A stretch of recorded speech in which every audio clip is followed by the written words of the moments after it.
Look at your tools and supplies in a new way to come up with brand new techniques today on Beads, Baubles, and Jewels.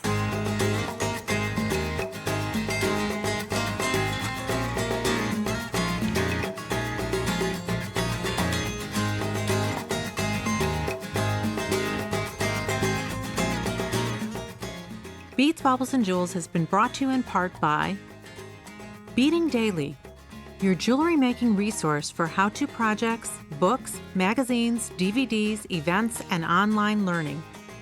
BeadingDaily.com. Beadalon, a manufacturer of flexible bead stringing wires, memory wire, artistic wire, stringing materials, innovative findings, and tools to help you fashion your own jewelry. Beadalon.com. Create your style with Swarovski elements. eksuccessbrands.com/create your style with Swarovski elements. Halcraft, jewelry component manufacturer. Halcraft.com. Jewel School, a division of Jewelry Television. jtv.com/jewel school. TiaraCast, define your design with metal. TiaraCast.com.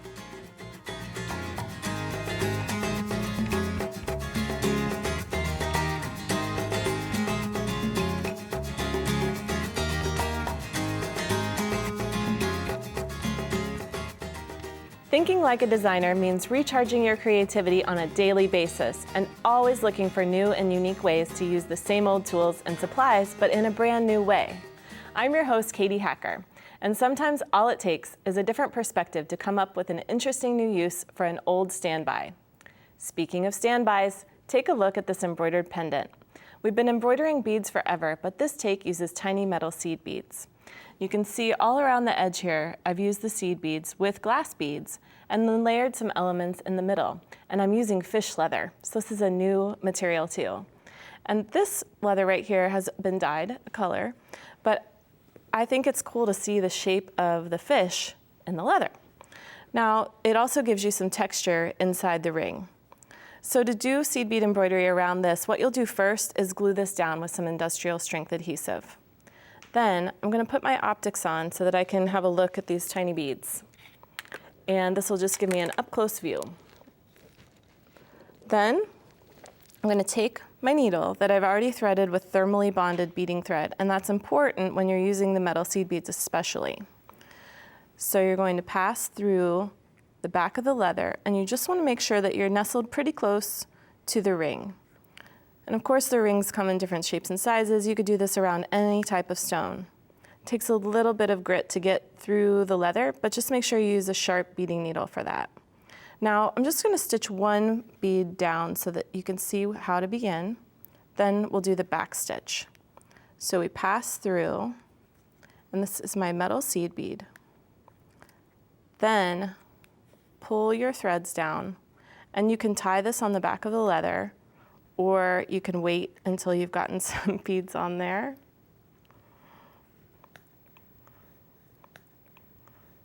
There we go. Then you're going to pass up through the metal bead again. So it's coming through the back of the leather. You're just stitching this guy down. This is going to help give you proper alignment for the next bead. So now what you'll do is pass through the metal bead, and now you're going to add your seed bead and a metal seed bead. So you know, to pick up your beads off of a bead mat is much easier than trying to pick them up with your fingers. And all it takes is a couple of times of trying that to learn how much easier it is. So now, have a few beads on here. I'm just going to pass down through the leather and then back up through the beads. And you'll just backstitch your way all the way around the ring. And you can add up to 3 or 4 beads at a time. You just want to be careful not to add too many at a time because then it can become loose. We'll pull it down and get your threads out of the way and keep that nice and tight. So now I'll come back up through, and I'll probably choose to come up right between that glass bead and the metal seed so that I can stitch those down again. We'll pull it right through and add the next beads. Now, as you go around the circle, you'll be tightening everything down. and then trimming it up. So we'll continue with those all the way around the circle. You can see here, I've already gone. Now I would pass through again before and just cinch it up and tie it on the back. Then you're going to use your scissors. Be really careful not to trim through any of your threads. Use your scissors to trim it really closely, and you can take care of any little bits that you have there. Now to stitch this down, you're going to have to go up through the middle. Just get my thread here. Go up through the middle of the piece. So again, you're passing through the leather. Now this is where you can layer some different elements together. And I just chose a few links, and using those different colors of metal, just coordinating them together. You also want to make sure that you choose pieces that have holes right in the center so that you can stack them together really easily. Use your needle to pick up that seed bead, and that's what's going to hold everything down. Then you'll pass back down through the gold and silver pieces to stitch it into place. And then you can tie it on the back of the leather so that you have your layered pieces there in the center. And this is still adjustable at this point, but then you'll bring in a filigree of some kind. And this gives you a base. This is also going to provide a lot of stability. Now you could glue this onto the center, but then you might see some glue in the back. So what I recommend is stitching it down. And what you can do is be sure to pick a filigree that has holes here. So pass down through and then up through the back and stitch it into place. You just hide your threads behind your beading. Now, once that is attached, you can choose any type of decorative bail. This happens to be a pinch bail, and you can close it right onto the pendant. And of course, you can choose some pattern chain. And I like to bring in all the different colors of the metallics, especially when you're using these great components. It gives you a really great look. And so let me tell you about the rest of our show. We are going to feature some innovative new techniques, beginning with Dale Nicholson. She has a great technique for creating your own hot fix crystal transfers. Then, Wyatt White introduces a way to make your own custom coiled bracelets from heavy gauge wire. And finally, Campbell is back to talk about new shapes of seed beads and how to use them. So let's join Dale.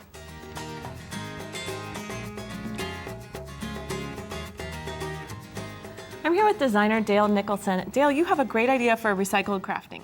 Yes, I love to take the old jeans apart and make something out of them. It's a great way to upcycle. Definitely, and bracelets are so hot right now too. Yeah, and this is basically just a waistband that's been pulled off of the jeans. The belt loops have been taken off, and then I've just removed the excess material in there so I have a nice, clean, flat surface to work with. Yeah, which is going to be really important because you are going to iron on. I am going to do something with the crystals and really bling it up and personalize it. I love it. So basically, I'm using a design kit that allows me a lot of ways to create a template that then is ironed on. So I don't have a lot of the painstaking positioning of individual pieces. Oh, smart. So you don't have, you can lay this out ahead of time on a pattern. I can, yep. And over here I have some examples that are in the kit with some suggestions. But what I love about it, it has some alphabets laid out. And then also this is a little placement mat that allows me to work over what I've written.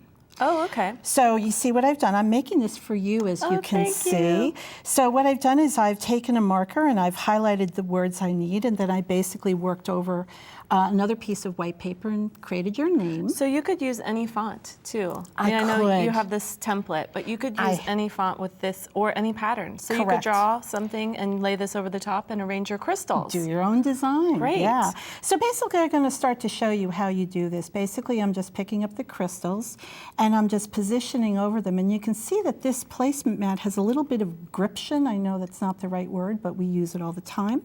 And basically I'm just laying them out in my pattern, and I can do the whole thing up, and then each of the kit comes with this release sheet, and once I would have done a whole letter, you just kind of place it down and that sticks to it.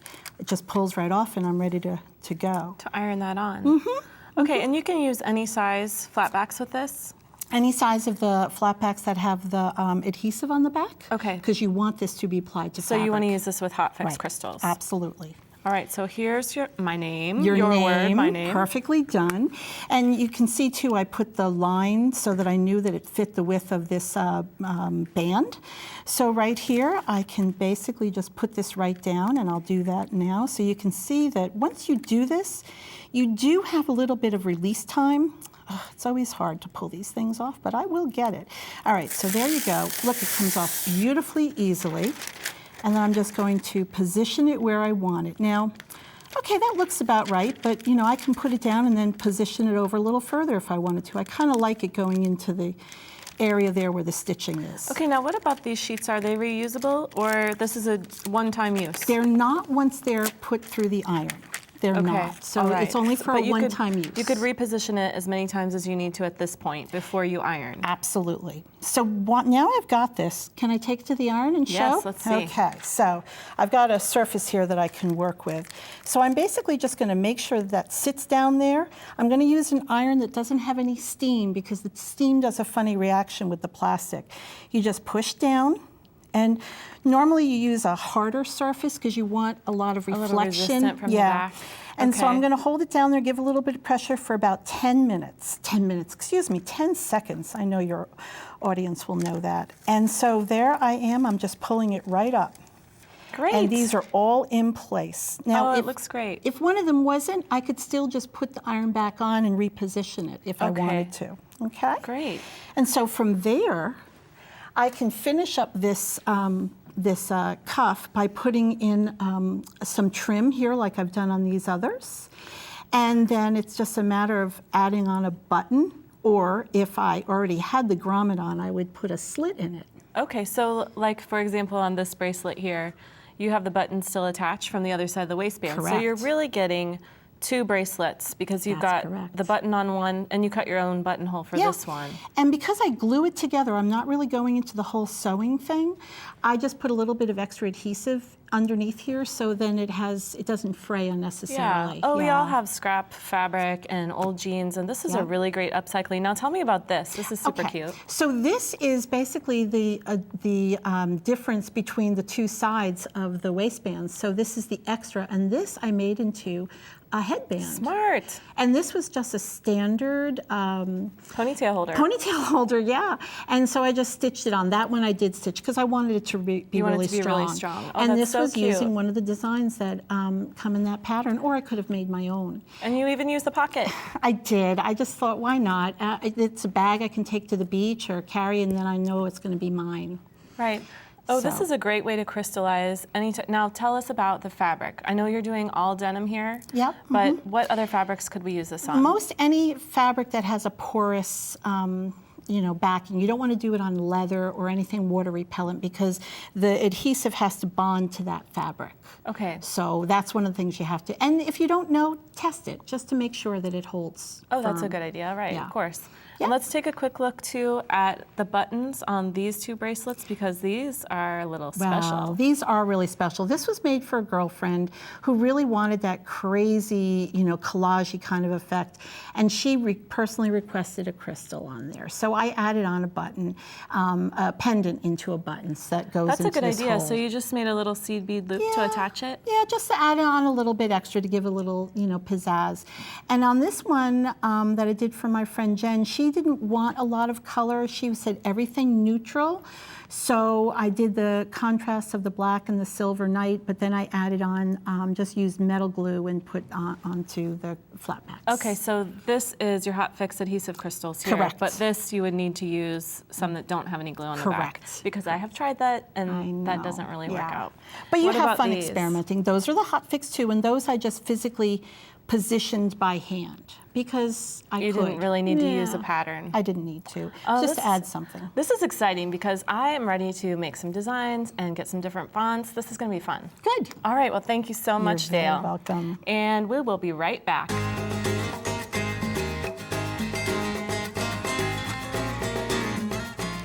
I'm here with Wyatt White, product manager for Bead and wire expert. Welcome, Wyatt. Thank you very much. It's good to be back. This bracelet is beautiful. This next project, I love it. Thank you. Yes. It's something I sort of created by mistake, of course. We've had a lot of those this season. We're going to have a lot of happy accidents around here. Yeah, you're just messing around with wire at a trade show, and somebody says, "Whoa, how about this?" And you try it, and it works, and then you're in. All right. Well, tell us how we get started. Getting started is you're going to be using very large wire. Very large meaning 14 gauge in this particular instance. And you simply open it up and get yourself some wire. Be careful of the ends because that can be sharp. Then we're going to use this coiling machine and use the largest of the 5 mandrels that come with it. And this wire is a hematite color wire. I love the hematite color, and you could use any thicker gauge of wire. Thicker being right, thicker 10, 12, and thinner, 14, absolutely. 16. And this, you just attach it to one end, make sure it's secure, and then you're just going to wrap, just like so. It doesn't have to be equal, like I'm making it. It could be unequal. And you just want to get this all the way to the end of this mandrel. And if you notice, I'm using up the wire, so you just want to open this up and get all the way to the end. So you just want a loose coil. Yeah, a loose coil. You could make it tighter if you wanted it. There's really no rules when it comes to this. Now, once you're off of this, then you're just going to continue twisting, but run the wire back down the other direction. And this is going to give you a really nice, thick base for a bracelet. This could also be made into a ring. You'd use thinner wire. Right. But it could be made into a ring. It could be made into a beads also. We have a bead over on the display over there that was made just by twisting smaller wires together and then cutting it off of this mandrel. Okay, well, after you do the bracelet, we'll take a look at those. Great. So now I'm back here. Take a pair of really good cutters and snip the wire. And then again, snip the other wire so we can get this off. Once you've got that snipped, then just twist and pull this off. So the mandrel really gives you, when you used it the first time, it really helped you get the tension and make the shape. And then when you wrap back over the top, it's pretty easy to do it. Well, if you're using copper-based wire, definitely you could use other wires, but copper-based gives you a really good, thick, nice base to work from. And once you get here, then you're just going to bend this shorter end in, and then probably cut the longer end off, and then bend that in. And you're using your bent chain nose for that? Yes, I like to use the bent chain nose for just about everything these days. So you bend this in, and again, if you're making this for someone you like, you make sure that that's nice and inside. And if you're making it for somebody you don't like, then just leave a little sharp. Gnarly edge. Okay. Now this could be flattened, or you can use it just like this. If you're going to use it just like this, all you have to do is start to bend it into the shape of a cuff. Oh, so you just create the cuff by freehand? Just create the cuff by freehand, absolutely. Okay, now what if you do want to flatten it? If you want to flatten it, the opposite way, you'd have to you'd straighten this back out. If you want it flattened on the plane of this, you just set it down, and if you want no marks, you use one of these. A masher? Yeah, use one of these mashers and put it in between and smack it. I don't mind having a few marks on the wire. It kind of gives it a little texture. Yeah, a little texture. So I'm just going to set it on here and give it a few smacks. And you notice it will definitely go down very quickly until you say that. And you're work hardening it too, so it maintains that shape. And then just kind of adjust it a little bit more, and you have another bracelet to wear. You have your cuff. Very Obviously, cool. this gives you a really, really nice frame for embellishing it with just any of the products that are available out there today. Right, which I did with this, and just added some crystals, wire wrapped on with 24 gauge, I believe, in between. And you can use the framework of the bracelet to those open spaces. You're working with a negative space. Right. That was fun. Yeah, you can just wrap more wire onto it. You could string things into it. You could use chainmail onto it. Oh yeah, let's take a look at this one where you use the wire mesh. Yeah, that's kind of fun. The wire mesh is a really great product that you can stretch and then you can stretch back. And all I did there was kind of I just made a single coil. I didn't go back on that coil. I just went one time. Oh, okay. So that when you start to twist the mesh around the wire, it tightens down and kind of gives you a very interesting textured effect. Yeah, very. And this one, it looks like you wrapped a different color on top of the pink. Right.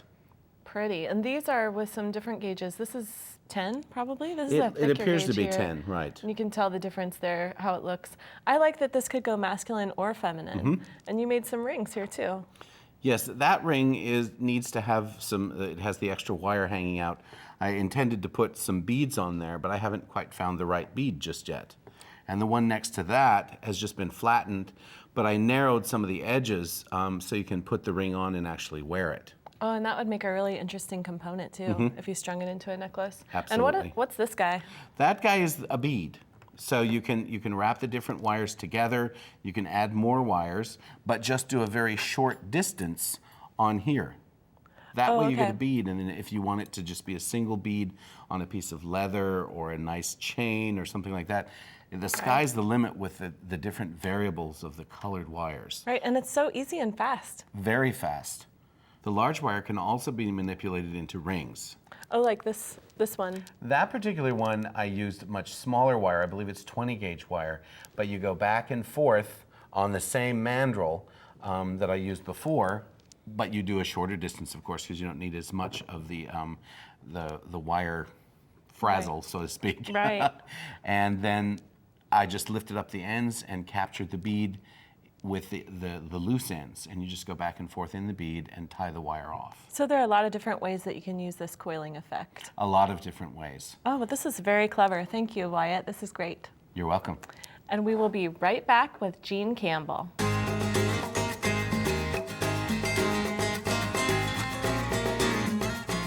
I'm here with Stitch Pro Jean Campbell, and today we're talking about new materials and new techniques and all kinds of new ideas. And Jean has some new seed beads to show us. There are so many cool new seed beads out. Right, and lots of different ways you can use them. Right, and so I just want to kind of give you a tour of my recent shopping trip.